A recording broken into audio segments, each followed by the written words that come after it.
YouTube world, I am back at it once again. It's Instant Classic 8. Here to talk to you about a couple topics. One, I just finished watching the pay-per-view, which was Hardcore Justice. Pretty much TNA's version of One Night Stand. As they've been calling it, the last hurrah of ECW. It was a fun night. Very fun night. The wrestling wasn't there, but going into this, I pretty much knew this wouldn't be a wrestling pay-per-view. This would just be for all memories, nostalgia, and all that. And, that's what it was. It was a fun pay-per-view, especially if you knew what was going on. I know a lot of people watch this, and they watched it, oh, this is trash from TNA. Like, this wasn't supposed to be a wrestling pay-per-view at all. Even though we got some decent stuff. Most of the stuff was bad, I won't lie. But you got decent stuff. Raven and Dreamer went out there. They worked hard.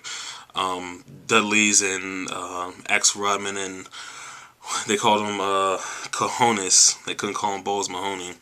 Had a pretty decent match, even though they went through a flaming table. That's all everyone wanted to see was a flaming table. I don't mark out too big for that, but the people did. The Impact Zone fans did, who were retarded. And then we had the main event. Of course, Jerry Lynn got injured. So they had to substitute in Sabu versus RVD. They had a good match. Sabu did not botch like he normally does, which was... But, yeah, they had some decent stuff. Like I said, everything else was bad, but it was still good to see these guys out there. You hear these stories. Of course, there's one wrestler in particular, but you hear these stories about where these guys are in their life right now. And just, seeing them in the ring one more time and having them out there enjoying themselves and, just being out there. It was just a good sight to see. It's like I said, this was not a wrestling pay-per-view. This was more just for memories. And that's what it did. I mean, you got to see all the good memories. You got to hear stories. They actually did interviews with TNA wrestlers about how they felt about ECW. And like I said, just an overall fun night. Definitely check it out. I don't know if it's really worth $35, but it's just, like I said, it's a fun night, and yeah, you'll definitely enjoy it. The second topic I want to talk about was, it's kind of been rumored. I don't know if it's official yet, but it seems pretty much official. A lot of sources have been saying that WWE has signed Tyler Black, which is crazy because Tyler Black is the reigning Ring of Honor World Champion. I'm kind of hurt. Not to the fact that Tyler Black is going to WWE. That's fine. Tyler Black, he's going to set himself up for a future. That's fine. Most guys in Ring of Honor, that's what their goal is, to get to the WWE. And you can't hate on that. I mean, that's just, that's logical. They make better money, you get more exposure.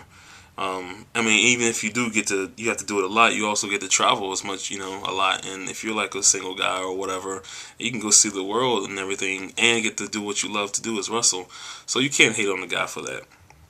Even then, I'm hurt because he was one of my favorites. He's a guy, he may not be the best wrestler, but I just thought he was the man, Ring of Honor World Champion. People hated on him all the time. I actually thought he was, like I said, I thought he was the man.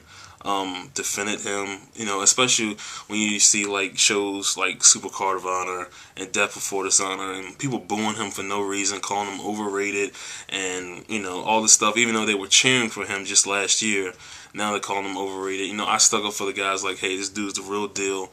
He's worth being Ring of Honor champion. And now just to hear this news where he's gonna be going, that's just it sucks. I really expected him to have a long title run, but what can you do? It's going to be interesting to see what happens from now on, especially with him going to WWE. He is the champion, so we've got to see different scenarios.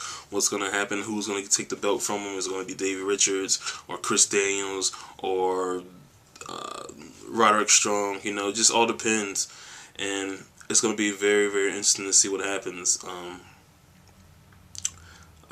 Yeah, so definitely like with the pay-per-view, because I know New York City is just going to eat him alive, and it sucks, but, what can you do? But like I said, even with that, congratulations, Tyler, you definitely deserve it. All you guys deserve it, but, yeah, like I said, it's going to suck to see you go, but, we got you right now, and like I said, hopefully we can get a couple more great matches out of you. But until then, I am Mr. Classic 8. Peace.